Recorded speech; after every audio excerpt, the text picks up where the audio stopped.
इस बीच खबर है कि अब से कुछ ही घंटों बाद धरती से सौर तूफान टकरा सकता है। यह दावा अमेरिका की स्पेस एजेंसी नासा की तरफ से किया गया और यह कहा गया कि सौर तूफान सीधे पृथ्वी की तरफ बढ़ रहा है और वो अब से कुछ ही घंटे बाद पृथ्वी से टकरा सकता है।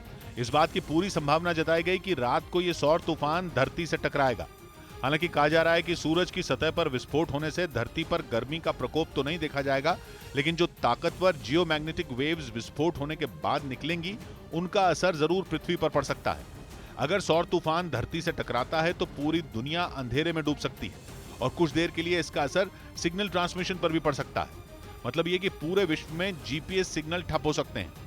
आशंका तो यहां तक जताई गई कि अगर ऐसा हुआ तो सैटेलाइट और मोबाइल फोन के सिग्नल समेत तमाम सिग्नल सिस्टम भी काम करना बंद कर देंगे। यहां तक कि पूरी दुनिया पर रेडियो ब्लैकआउट का खतरा भी मंडरा सकता है।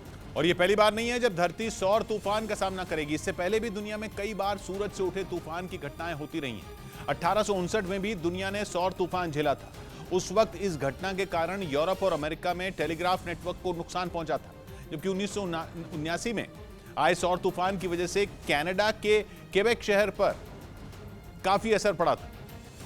हालांकि उस समय राहत की बात यह रही थी कि जब पृथ्वी से सौर तूफान टकराया था वो मामूली ताकत वाला ही था। इस तरह के जियोमैग्नेटिक वेव्स को मापने का पैमाना जी स्केल होता है, जिसमें 1 से लेकर 5 लेवल होते हैं। G1 का मतलब सबसे कम, G5 सबसे ज्यादा इस स्तर का तूफान होता है। कहा जा रहा है कि अब से कुछ ही घंटों बाद जिस सौर तूफान के धरती से टकराने की संभावना है वो G3 स्तर का होगा, जिससे ज्यादा नुकसान पहुंचने की आशंका नहीं है। सूरज की सतह पर जब जबरदस्त विस्फोट होते हैं तो उनसे निकली ताकतवर जियोमैग्नेटिक वेव्स पृथ्वी से टकराती हैं, जिसे सौर तूफान कहते हैं।